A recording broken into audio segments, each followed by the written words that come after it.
All right, welcome everyone. Thanks for coming today for our webinar, a taster of our upcoming training, P2 training for municipalities. I'm Angela Maziar, IPT USA. I'll be the tech host today. So if you have any questions, go ahead about your tech, pop them in the chat for me. We welcome your questions anytime during the presentation, so please ask them in the chat and we will answer them as they come in. And without further ado, I will let our presenter, Catherine Kolachek, start. Thank you so much. Thanks, Angela. Can everybody hear me okay? Great. So my name's Catherine Kolachek. I own Alchemy Communications. We're based out of Alberta, Canada, but we work all over North America. Can I just get a sense of where everybody's from in the chat function? If you just want to pop in where you're from, that would be great. North Carolina, Burnaby, Oregon, Portland, Voodoo Donuts, right? Salt Lake City, LA. Oh, LA, I love LA. Houston, Texas, I'm going to be there in a couple of weeks. Minnesota, are you still winter? Just like we are? San Diego, Balboa Park. I had a steamy date in a Balboa Park once. Did everybody else has everybody had a steamy date in Balboa Park? Alex, basically. Holly, are you from Balboa or from San Diego as well? I don't know if you can talk. Maybe you have to put a chunk. Holly has. I knew I could see it in your face, Holly. So Alchemy Communications is a full PR marketing agency, but we do a tremendous 30% of our business at any time is municipal work.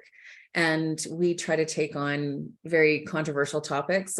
Social justice work is really our wheelhouse and work that we really enjoy. We do tons of post-secondary work, but tons of nonprofit. And on the municipal side, we do things like supervised consumption, flood mitigation, climate change effects, wastewater treatment projects, things that tend to get people really upset. And so for IAP2, we're going to be talking, this is just kind of a taster, an overview of what we're going to be doing in the upcoming weeks. So we're going to be talking around, the weaponization of social media, how to talk to marginalized communities, how to talk to any communities, how to speak to angry communities, cancel culture, stakeholder engagement, and then all surrounding that, communications plans, crisis communications plans, media training within that. And that can be traditional media, social media, all of the medias. So I really look forward to spending some time with that. I really like IAP2 because it's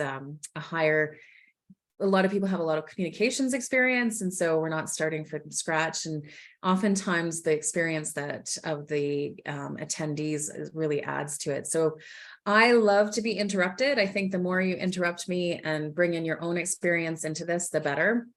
We don't have a huge group today, which is great. So we can take the time to go through some different case studies if you're comfortable sharing.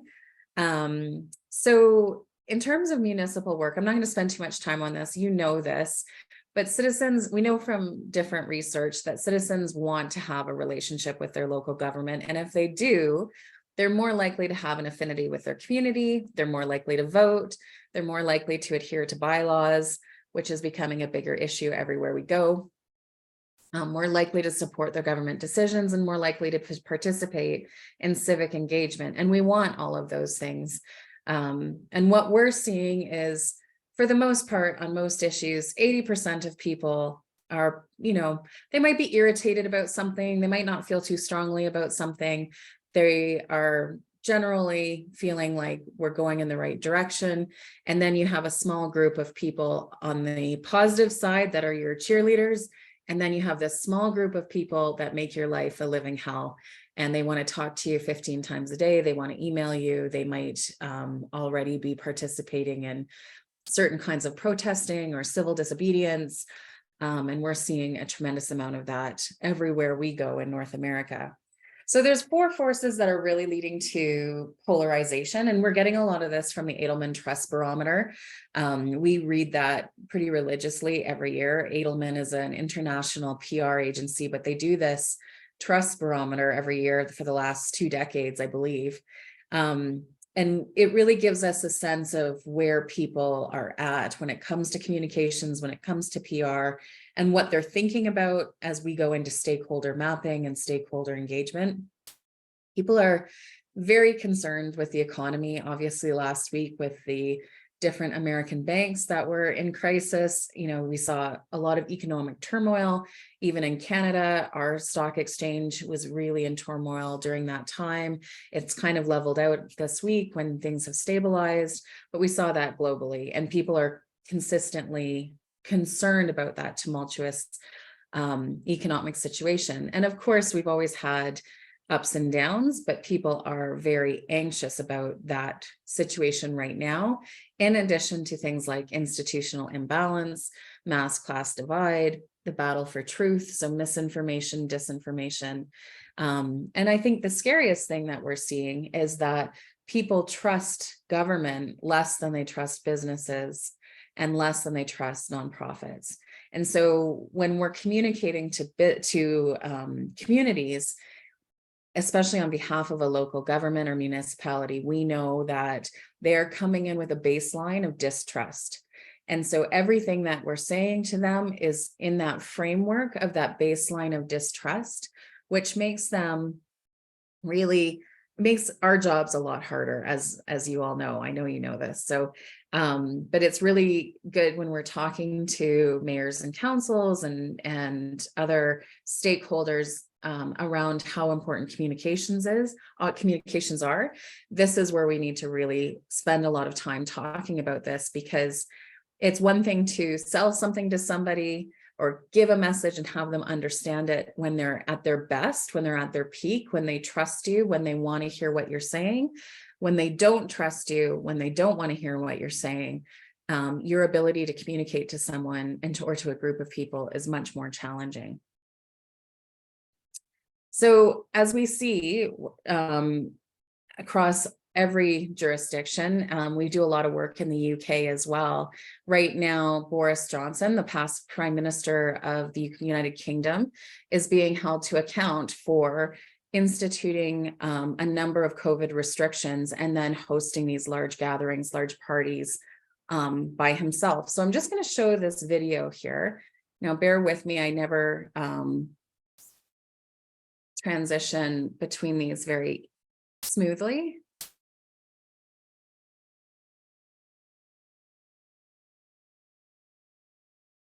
Oops.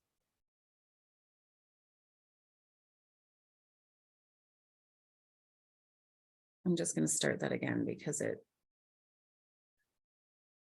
of course, didn't.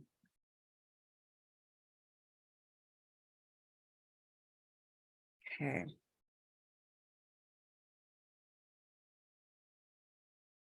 This is my kryptonite, switching back and forth between screens. Okay, let's try this one more time. Let me know if you can't hear this. Do you believe them when they say you should be doing certain things? And when the next crisis comes along, will you follow what they say because you fundamentally believe they're telling the truth? And that's why I think the Privileges Committee is important, because finally Boris Johnson is being held to account. And if you look at the way he performed yesterday, I mean, he looked like a sullen school child being hauled up towards in front of the Eton headmaster. He was irascible, he was grumpy, he was downright losing his temper at some points. It's the attitude of a man who's never been made to answer for anything in his life. And for once, he's finally being held accountable. And I think that to describe it as a soap opera and to say, let's draw a line, let's finish it, we don't need to think about it anymore, I think that does a great disservice, because there are so many people who spent the pandemic not being able to see their loved ones, having to say goodbye to them on Zoom, postponing weddings, graduations, memorials, funerals. Those people have to see some. Okay, that just stopped there. So what I want you to see from that clip is that no matter where you are in the world right now, people are looking to hold their elected officials accountable, and they're looking to catch them in a lie, and they're looking to punish them of sorts. And this is a perfect example. Boris Johnson is seen as elitist. He's seen as, and he is, like, there's no two ways around it. He's connected to the royal family. He's behaved poorly in many different situations, and people especially in the UK that were locked down so stringently during the COVID pandemic, are looking to hold him accountable. They're looking for an opportunity to punish him, and they're looking to do that publicly. And so people are really taking joy in holding politicians to account, and they're looking for an opportunity to do that in a public way. And we're seeing that with that weaponization of social media.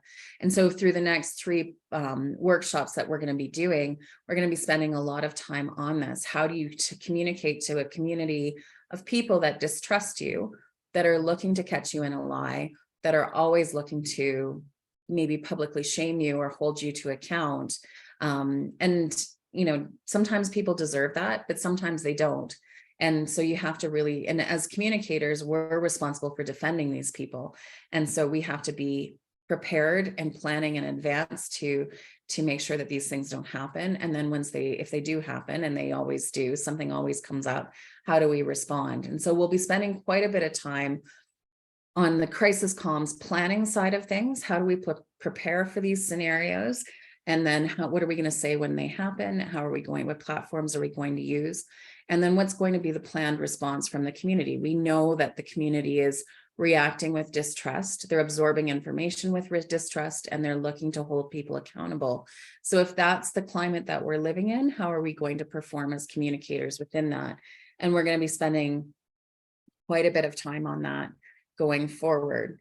And so living in a democratic society, when we see research like this that says we believe that the majority of people believe that the government and the media are fueling a cycle of distrust, and they're being seen as giving out misleading information.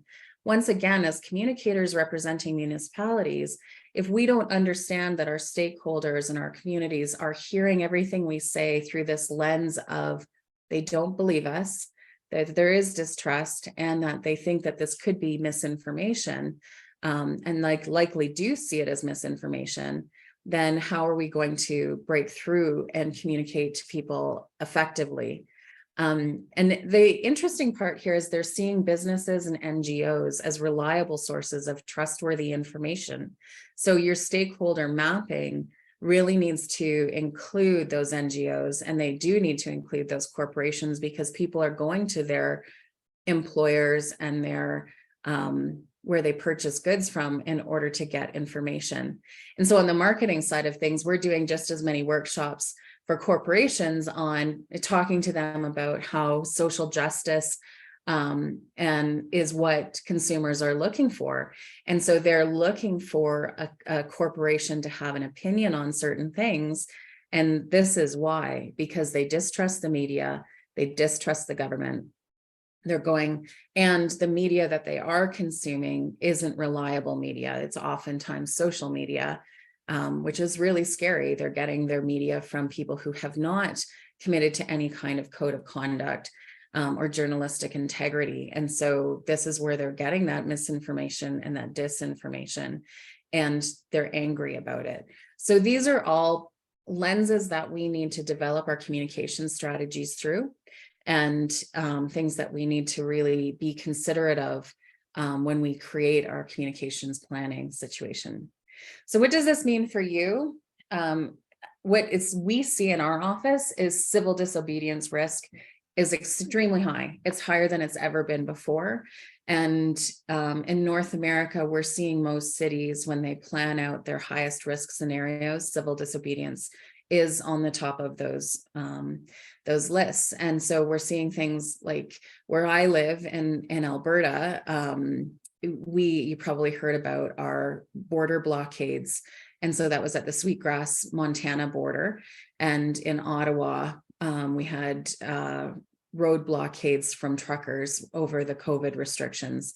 And of course, that has evolved into a much bigger conversation around, what that was actually about in civil disobedience when it comes to how people complain about their elected officials.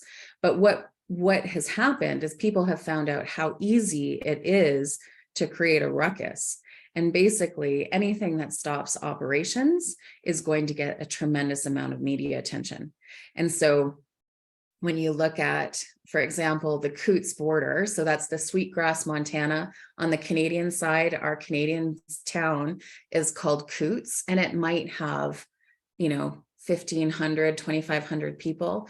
And all of a sudden, the mayor of that town is on international media talking about the COVID restrictions that Canada had put in place, how it had affected truck drivers and our transportation of goods. Because if you live in northern Alberta or Canada, I don't know if any of you have visited up here, but you can't get fresh produce in Alberta in January. We rely on the United States. So if we can't get transportation across our borders, we're not going to get our goods. And that's a very all of a sudden, the truck drivers realized how effective they are, how powerful they are. And the Coots border with Sweetgrass is tiny. It's like 2 lanes of highway that was a very easy place to shut down. And they had it shut down for weeks. And so when you look at how effective that disruption was, as communicators for municipalities, we need to be looking at how civil disobedience, how easy it is for the groups to affect operations. So we see rail blockades, especially with our Indigenous communities in Canada, and around energy and energy usage and employment. So rail blockades, any kind of road or border blockades, again, very simple to do. Our police are reluctant to interrupt peaceful protests, and they will in certain situations, but they're also being considerate of how the public sees their participation in these events. And so we see them performing differently and consistently in different places. And in Ottawa, for example, we've seen this in Oregon too, with different Black Lives Matter events. We saw the police behave inconsistently from city to city to city. And in certain cities, they were willing to interrupt different kinds of protests. In other cities, they weren't. So that's a very effective tool. And as communicators, we need to realize that the more and more people that understand how easily that is done, the more we're going to see this. We see this we do a lot of work with the Pride community in North America. And so any kind of Pride march, we in Canada, especially right now, you can't talk about the Pride marches without talking about our Indigenous communities and racism.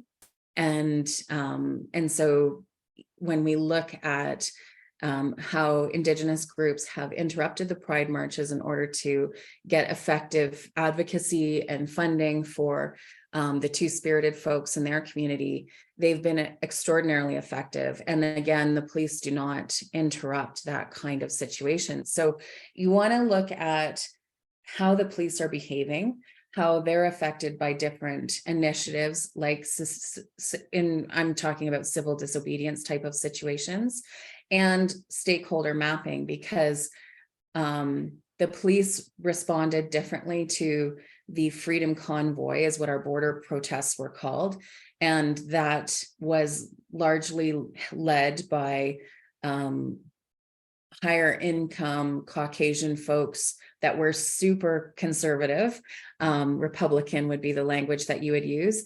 But in Canada, we would call it like a far right conservative, very religious. And then in terms of operational disruptions at post-secondary schools like universities and colleges and pride marches, those are Indigenous populations, and the police are very reluctant to interrupt, especially on pride marches, with the gender and sexually diverse communities and the Indigenous populations. So stakeholder mapping as it relates to civil disobedience is so important, and it should not be neglected. And really, we spend more and more time on this than ever before. And we need to understand the historical significance of each of these groups, the historical experiences that they have, what their issues are with current governments, what their political leanings are, and then what their issues are within a community. And these are really important conversations for us to be having. Are there any questions about that so far? Is anybody seeing that in their community? More civil disobedience? People showing up at your elected officials' homes, canceling them on social media? Feel free to use the chat function there.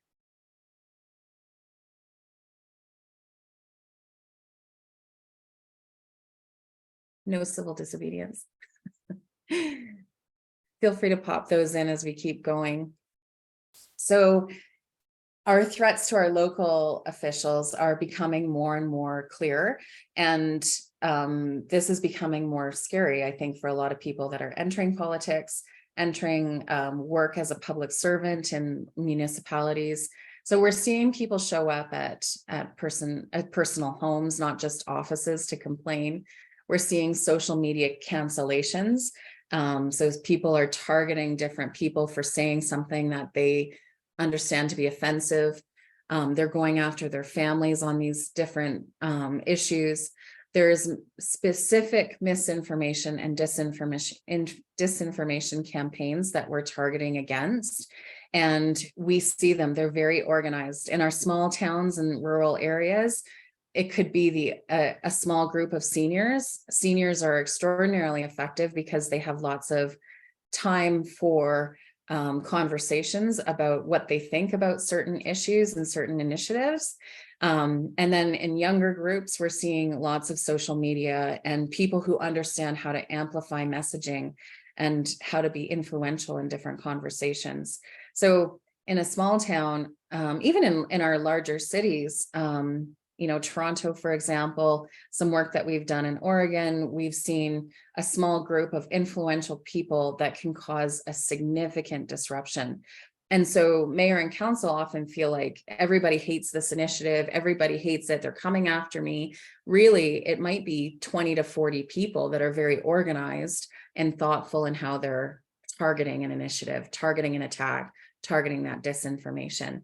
And so when we think about, and what we're going to be talking about in the next classes, is how do we create a campaign to communicate through these things? How do we get ahead of the pain of a disinformation campaign?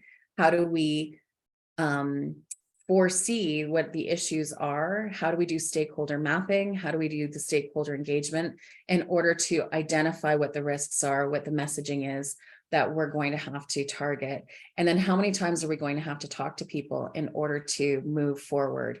And that's something to really consider, because if we know that if you're marketing eggs, for example, if you're selling eggs to your local community at a farmer's market, if someone wants to buy eggs, they're going to have to hear your brand and speak to you or see your logo or see your messaging 7 to 13 times before they buy. That's if they want the eggs. So when we're talking about an infrastructure initiative or any kind of initiative on behalf of a local government, it's not necessarily initiatives that people are really eager to have. Sometimes they are, other times they're not. And so we really need to make sure that the language that we're using is understandable for everybody. We try to target a literacy level of grade 6 and no higher, but that means that we're sometimes talking about very complicated projects at a grade 6 literacy level. Flood mitigation, berm construction, road closures, traffic studies, all of that information, climate change, which is, depending on the community you live in, is quite controversial. Some people think it's not real. And so if you're having to go back to the basics of the research to show what the risk is, you're really having to speak to people multiple times and speak to different groups multiple times. So when we look at our communications plan, we know that 80% of people are going to be reasonable and hear the information and ask good questions and be appropriate in their response. And then there's going to be a very small group of people that are going to be hugely supportive. And then there's going to be a strong, small group of people that are going to hate everything that you do on this one initiative. And they're going to target everything you say with some kind of misinformation or disinformation. And so you have to develop a communications plan for the 80%, because The 10% that love you are going to love you no matter what you do. The 10% that hate you are going to hate you no matter what you do. The 80% are the reasonable group of people that we need to talk to. And we almost need to filter out everybody else, because the 80% are the majority. And so for any major change to be successful, we really need a communication strategy that's effective. And so whenever we look at any of the big initiatives where we've been called in, where there's a major crisis in the communications, it's typically because the communication strategy wasn't effective enough. It wasn't robust enough. It wasn't held on enough platforms. It wasn't speaking to appropriate stakeholder groups or understanding the complexities of a stakeholder group. So, I know most of you have quite significant backgrounds in comms, but we really want to be talking about what are the goals of the project? What are from a communications perspective, what are our key audiences? How are they different? What are the key messages for each audience? We've done a tremendous amount of community engagement on supervised consumption, which is the use of illicit drugs in front of a registered nurse in communities to target the opiate crisis and to reduce opiate overdose deaths. And sometimes the messaging is around, we know that you have experienced people having overdoses and death in your community. We have communities that people are living in condominiums that are very, multi-million-dollar condominiums, and they come down to the vestibule and there's someone that has died in the night because they're trying to stay warm in that vestibule. They've overdosed, and there's trauma associated with that. And they want to make sure that those people are taken care of and that they're not having to bring their children past people that have had overdoses. And that's in a very urban area, in a very large city. That's a 3 million person city. Then we look at a rural area that is having the same amount of opiate overdose per 100,000 people. And they're having a much higher ratio of overdoses per population. And the message that works for them is something around taxpayer dollars, that sending out a first responder to someone who's had an overdose and someone with addiction issues, it typically leads to bringing them into an acute care bed, and the cost of that person being transported to hospital, receiving care, and then receiving care in an acute care bed is significant. And so we have to really gear our messages to different people and understand the historical experience of each of those groups. And then we have to choose our platforms. Obviously, we're not going to be using Snapchat to talk to our seniors. We're not going to be using door knocking to talk to young families. They don't appreciate that. Nobody appreciates door knocking anymore. And then we have to think about what our timelines are. And oftentimes when we're brought in, we're typically brought in a crisis situation. And so people want the turmoil to stop overnight, and it doesn't happen that way. It typically takes months and months. And we're rebuilding trust, we're renegotiating conversations, we're reestablishing facts, and we're disseminating information to break up the mindset people have had after they've experienced a lot of misinformation or disinformation. Yeah, in places like Portland, 60% might be the maximum size instead of 80. Yeah, it depends, right? It depends on the issue. In Portland, what kinds of conflicts are you seeing right now? There's the ones that we hear about, but maybe if you wanted to add that in, we'd like to have an example, Tom. So when we're talking about identifying key messages, I don't want to go too into this because I know you know this, but really we're wanting to establish the facts, the context, and what's going to happen next for each different audience. So again, if the audience is responding better to a tax cost message, so what does it cost taxpayers to take care of this one individual that's having an opiate overdose? Versus what is your experience about coming down with your family and seeing someone who's had an opiate overdose? Maybe you're the first responder in that situation. Maybe you're having to carry a naloxone kit where you never expected to have to do that before. Or maybe, in terms of flood mitigation, We have lots of conversations with people who don't believe that climate change is real, and also in different parts of different areas, they're being told that by their local governments. And then when the federal government comes in and says, we're going to give you, $50 million for flood mitigation, then that conversation becomes quite complex. How do we have a conversation about flood mitigation when the local government's messaging around climate change and why we need it is different than the federal government's? And so we really have to look at the complexities of these.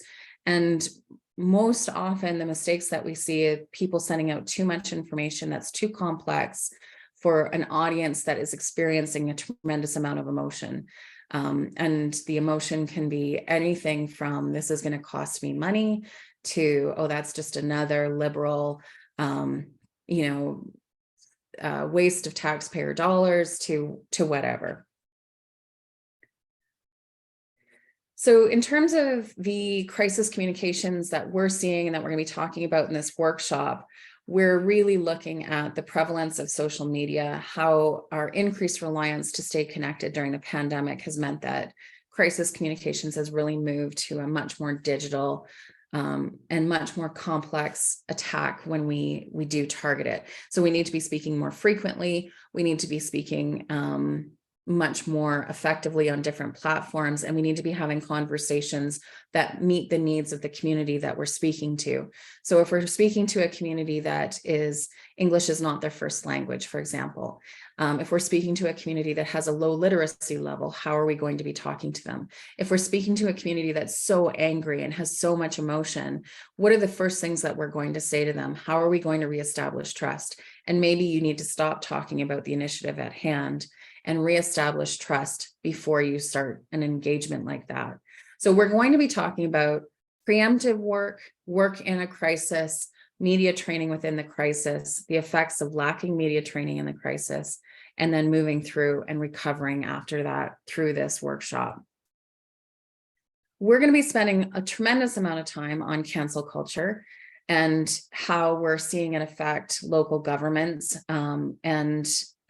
If you're not aware, cancel culture refers to the popular practice of withdrawing support from public figures and companies after they've done or said something objectionable. So cancel culture is quite complicated. I'm not going to go through the whole history to here. There's actually some really interesting research around how it goes back to the civil rights movement. But what we're talking about from a social media perspective and attacking different individuals that were powerful but previously immune to any kind of consequences, we're really talking about that starting in the Me Too movement. And then the pandemic has really only increased the cultural impact and the power of the internet, and how we're seeing this really explode expansively. People have realized, and it's just like in physical protests, if they learn that they can shut operations down, if they can shut transportation supply chain down, they are effective at getting a lot of attention very quickly without a lot of effort.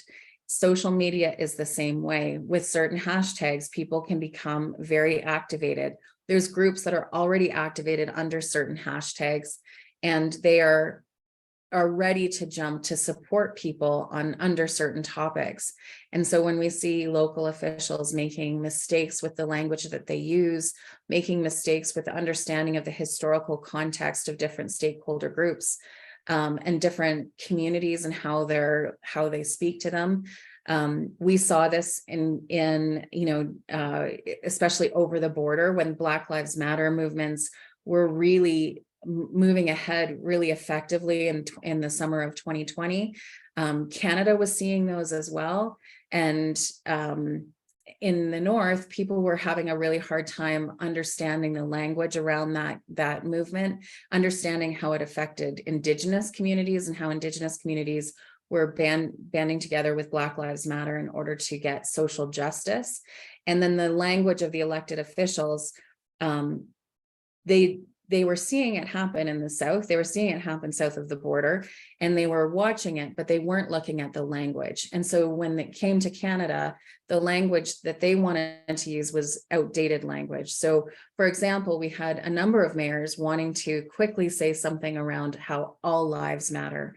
And so when it's 2:00 and they're getting ready to speak on to a town hall at 5:00 around the different groups that are looking for social justice, and they're wanting to say something like all lives matter, as a communicator, you can only do so much. But when I have to sit down say to a mayor, the level of ignorance of what you're about to say is going to destroy your career, they can either listen to me or not.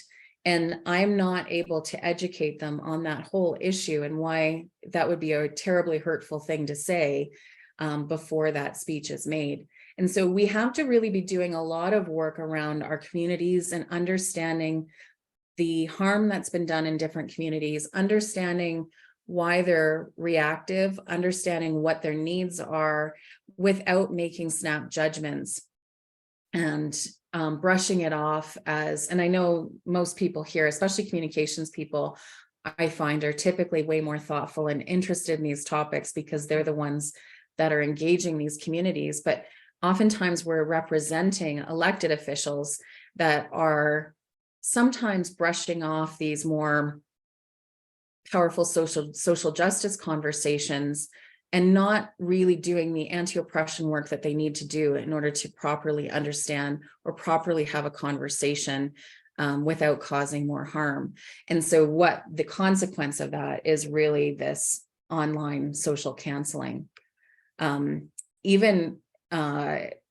There's canceling even in like guilt by association. So we're seeing a lot of that as well. So the challenge here is really that the criteria is a moving target. Supporters argue that cancel culture is an important tool to holding people accountable, achieving social justice, giving a voice to those who have been historically shut out. Critics argue that it's limiting open debate. At the end of the day, none of that matters because we're representing communities, and the community's history and the community's needs for support and social justice are important to us in order to address them. We can't communicate with them about flood mitigation if we don't understand what their needs are as a community, what their needs are historically, how they've been treated historically. And then what is the exact definition of unacceptable, problematic, or offensive behavior? That is fluctuating in Canada right now. And I just want to give you different examples because we're seeing a lot of this language evolution happen between the two countries. What we're seeing here, like when we speak about the gender and sexually diverse community, we use the acronym LGBTQ, and in Canada, it is now 2S plus LGBTQ. And the reason is that the two-spirited folks are Indigenous communities that have always honored two-spirited, queer, genderqueer people, feel like they're First Nations and that they should be acknowledged first. Now the LGBTQ, the orientation, the order of that acronym is very important to many people. And it goes back to the AIDS pandemic and who took care of the gay men while they were being isolated because people were afraid of that disease.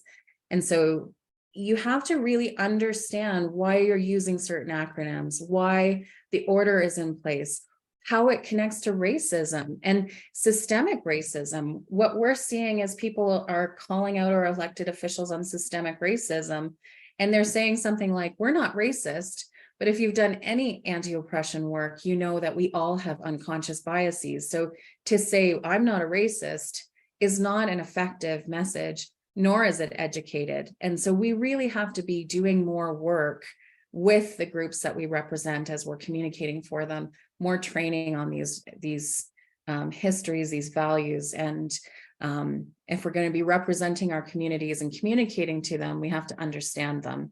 And that becomes challenging as communicators because there's such a wide spectrum of opinions, values, and ideologies. So this weaponization, we're really seeing this becoming so effective. We're seeing nonprofits held to a much higher standard guilt by association. So if you're a friend of someone who's being canceled, you're going to be canceled. If you've ever offered support to someone who's being canceled, you're being canceled. Those kinds of things. On the elected official side of things, it's that much more explosive. And again, the hashtags that are being used are activating groups that are already active. They're already ready to advocate. And so if someone calls out systemic racism against an elected official or oppression against the gender and sexually diverse community, these are groups that are ready to go. They're already organized. And so you're not going to outshine their narrative when there's so many of them ready to go, and they have a history of oppression, and they're ready to fight for social justice. So really, we have to be prepared for this more now than ever before. And so we're really seeing that cancellation, those campaigns of misinformation expanding, and then the radicalization and recruitment of people into different categories, and even into categories of terrorism. So why you need crisis communications planning. So with the rise of social media, everybody is a media source, as we know, and journalistic integrity is not equal among them. And so it's not even equal among our media anymore. We don't know the difference between advertorial and editorial. We don't know who's politically oriented and what kind of unconscious biases they're having when they're speaking about a topic. And then given the speed of digital and social media, we're being asked as communicators to respond almost immediately. And we don't know how these stories are evolving. So something might happen. And, for me, it seems to be always Thanksgiving night. I haven't had a calm Thanksgiving dinner in 10 years. And something always happens, and that action will start, and then the story evolves over the next couple of days. So as communicators, we're expected to respond in the moment. The social community expects us to respond in the moment, but we are asked to get approvals by different chains of command. There's different stakeholder groups that we need to speak to before we release information. If you don't have a plan, if you don't have an understanding of how all that's going to work, when that happens to you on Thanksgiving night, you're going to have a very difficult next few days. And we are seeing communicators, again, held to a higher standard. We had an active shooter situation on the East Coast where an active shooter was dressed as a police officer going door to door. The communications officer for the police department was asked, to send out a letter of warning on social media. And she waited 18 minutes because she was afraid if she sent that message out saying that there's a police officer knocking on doors and they're an active shooter, that they would shoot real police, that the residents would shoot in response real police officers as they were coming to be first responders on scene. And she waited 18 minutes, and that 18 minutes resulted in a number of deaths. Now, could they have been preventable? We don't know. There was a national inquiry into it. And then she's asked to stand and testify why she waited on those 18 minutes.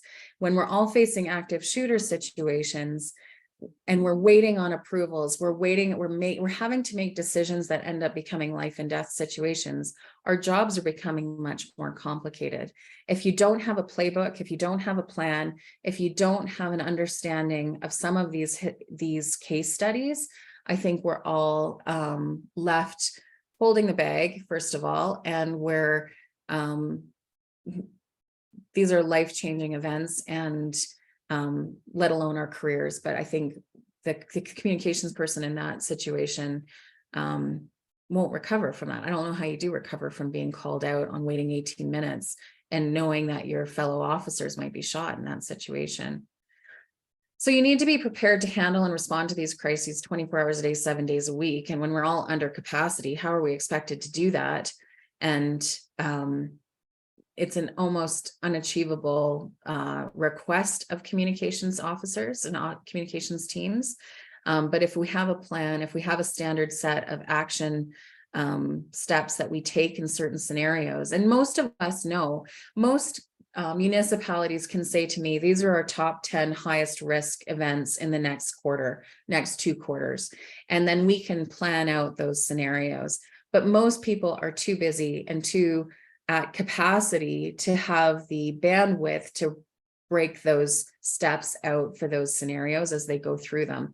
And if I asked any of you today, do you have the bandwidth to take the top 10 scenarios that your town might face and create a communication strategy for them? And by the way, go back to all the stakeholder groups and understand their historical grievances. It's a lot to ask. It's a lot to ask.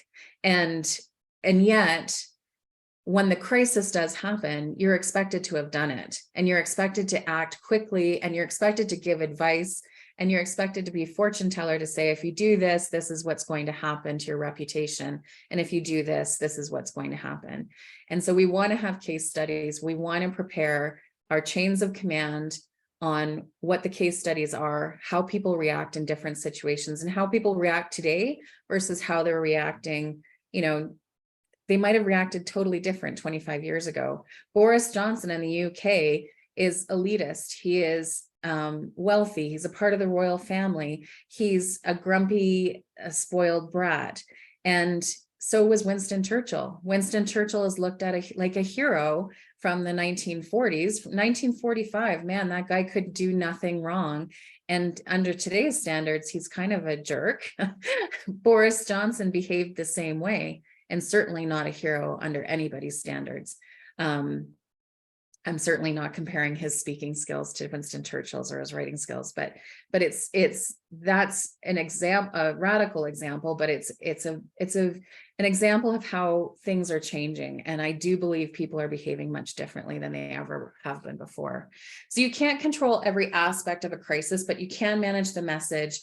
You can create action steps, so that in the stress of those moments, you pull out that playbook and you go, okay, this is what I need to do first. These are the stakeholders I need to speak to. Here's all of their messaging. I've done media training. My speakers have done media training. They know what to say. They've been prepped on these messages.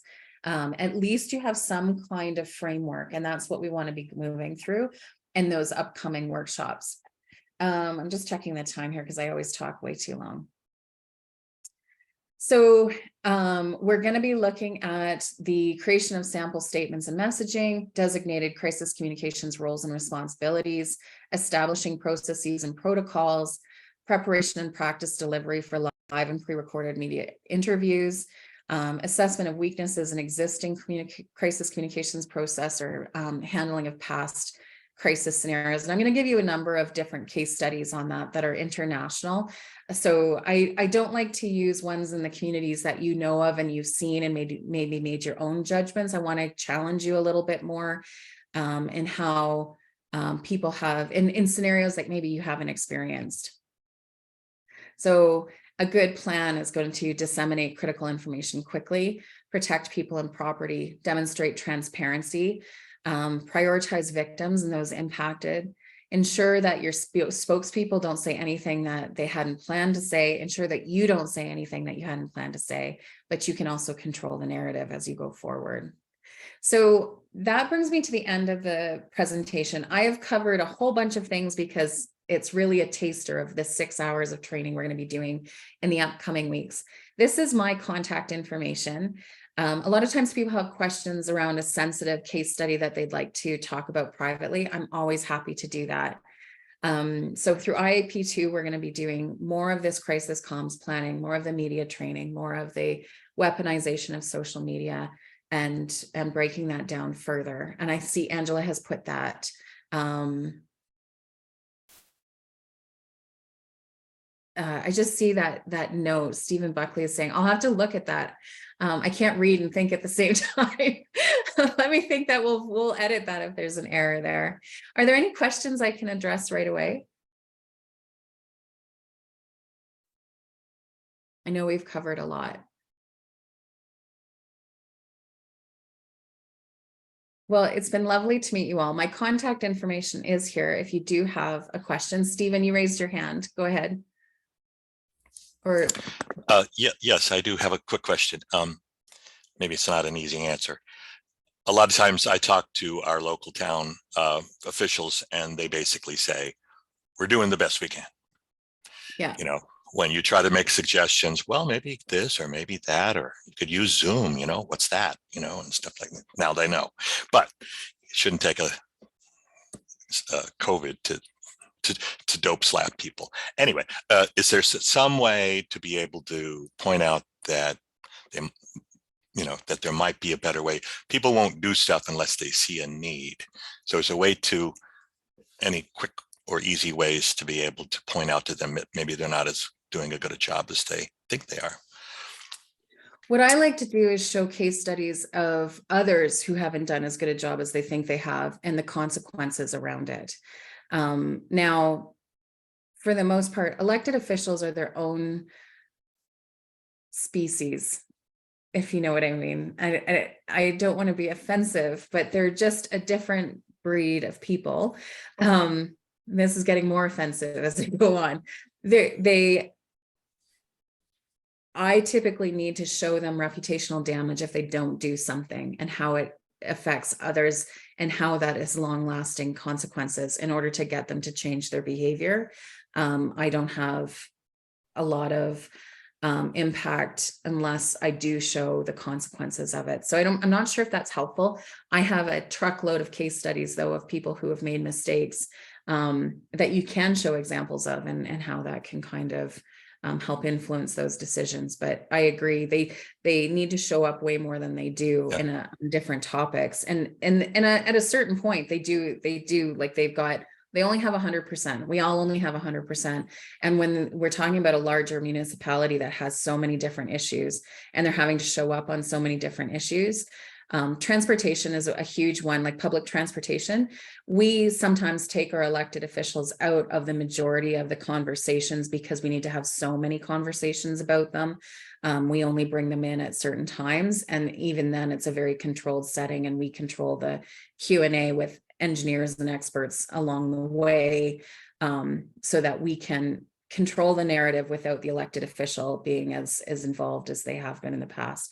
That depends on the size of the town, to be honest. If it's a large municipality, we can get away with it. A small town, they don't get away with it. So it really depends on the communities and stakeholders involved. Is that helpful, Stephen? Yes, fear is a powerful motivator in politics. It is a powerful motorator, absolutely. Tom Karwacki, I'm not sure if I'm saying your name correctly. Do you want to, your question here is, do you want to ask this question out loud? Well, I was just going to say, try finding an issue that's not a big issue in Portland. Everything from highways to what I sent you was just everything. Essentially, the interstate bridge, the highways, the houseless, the mental health, drugs, justice. There's trying to get any correlation or getting people together. But the key thing is just always to remember, it's just like in politics, no one's always your friend. And you have to build. And I think the biggest thing is what you've been saying is add, not subtract in terms of your constituency. I always try to build, how can we engage more people? How can we build a winning coalition? Absolutely. And also, I like to talk a lot about productive conflict, and people are looking for a fight. And so I like to join the fight and have a little bit of fun with it. And it usually diffuses the situation a bit. So again, like when you talk about the situations we're in, if we're coming into a very hot situation where everybody's really angry, that doesn't work. I'm not coming in a jovial manner in that situation. But if I'm at town hall number 15 and someone wants to talk to me about ground seepage yet again, and it's the same person that has asked me about ground seepage for the last 15 town halls, at that time I can say, let's debate this out and let's go through it. And at a certain point, we're going to come to an understanding with all of the cards on the table. And I think sometimes those kinds of conversations where people see an effective, productive conflict is really an excellent tool. But I agree with you, Tom. There's no issue on the table anymore that doesn't create extreme emotion in people anymore. There's nothing. So it's either fear or anxiety or anger, or those emotions are so big for people and we can't dismiss them.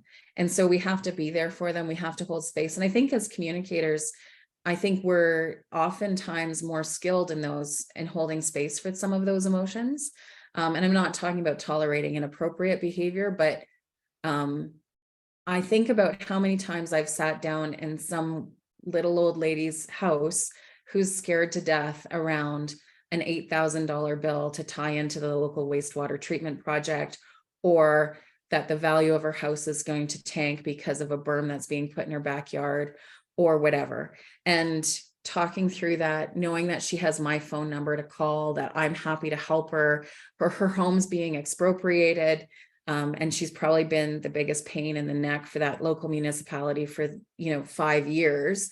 I'm new, I'm fresh. I don't care what the history is. I have no opinion on it. I'm coming in, she can get information from me, and having a person to connect with sometimes makes the world of difference on a high emotion situation.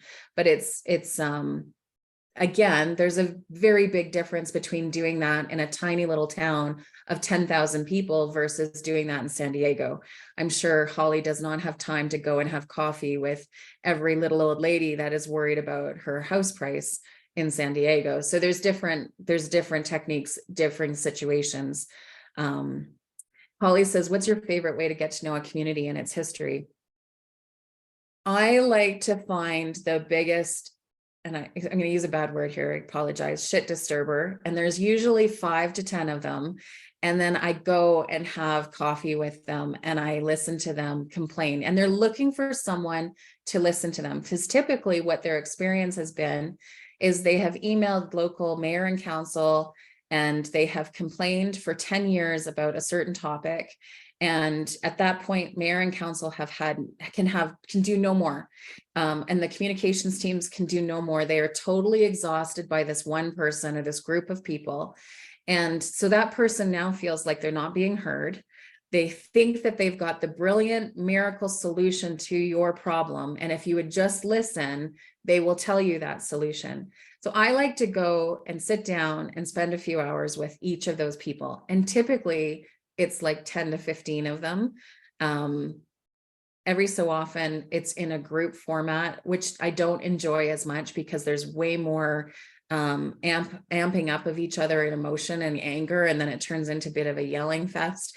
I'm just listening, I'm just collecting information. But for me, I have to be really cautious around different communities. Here, we have a very large Russian population in the town that I live in. And so and I have a Polish last name. I have to be very careful around the language I'm using with that community when we're talking about the Ukrainian conflict. When we're talking about the gender and sexually diverse community, I am a privileged Caucasian, cisgendered, straight woman. And so for me to come in and say, educate me on your issues, that's an offensive thing for me to say. So if I know that the conflict is around a specific community that is an oppressed community, I know that I'm going to have to get some anti-oppression training by someone that I'm going to compensate for their time that's trained to do that before I go into the conversation. I'm not going to ask someone who's been oppressed to educate me on that conversation. You have to be really cautious about those kinds of things. Veterans affairs, again, is a very complicated conversation when I'm talking to veterans. So depending on which country I'm in, I'm very cautious around which conflict we're talking about, what their experience was, what their role in that conflict was, how they got to be in that conflict.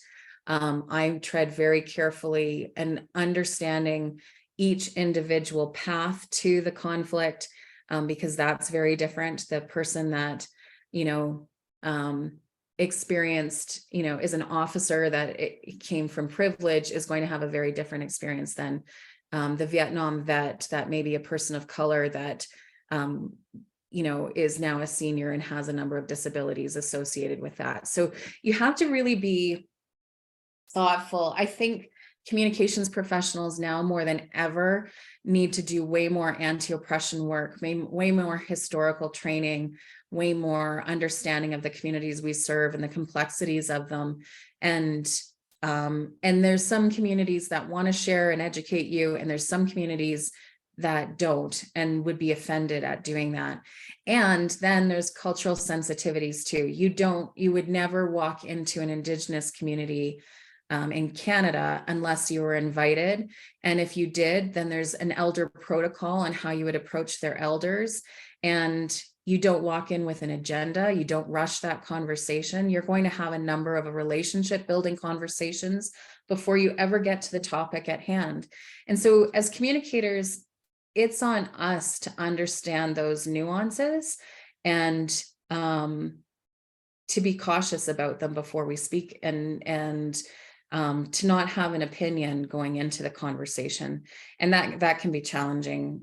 It's easy for me to say that when I'm a contractor and I'm coming in, I'm dropped into a crisis and then popped out. I'm not the person living in it and breathing it every day, day in, day out. But it is something that I think communicators are going to need to do way more of as we see our cultural experiences evolve. And sometimes it's really hard. It is really hard for me to have conversations with Freedom Convoy representatives. I find that conversation in Canada to be very challenging. I was vaccinated. I vaccinated my children. I followed the protocols. And the Freedom Convoy, when it's a discussion around the trucking situation and supply chain and compensating those people, yes, I'm all over that conversation. If it's around just civil disobedience and they don't want to get vaccinated and they didn't like the Prime Minister, then that's a different conversation, and I'm not there for that. And as soon as you start interrupting supply chain to people who need it, then I have a hard time being unbiased in my approach. But we as communicators need to spend more time on that, I believe. That was a really long rambling question, or long rambling answer, Holly. I apologize. So basically, you need to know everything about everybody before you say anything. Easy. So I'm always happy to have these conversations. Feel free to email me anytime. And also, if you would love to, I would love to have you join the IAP2 sessions. We're going to be having a lot more conversations like this, and we'll use lots of different examples. And if you're joining one and you'd like to have a case study gone through, feel free to email it to me. I'm happy to do that too, to add a case study in, and we can brainstorm it together. And then on my website, we're always doing more workshops too. So feel free to follow me there too. So thank you so much for coming, and I appreciate your time. I hope we've gone a little bit over. Sorry about that. Thank you. Have a great day, everybody.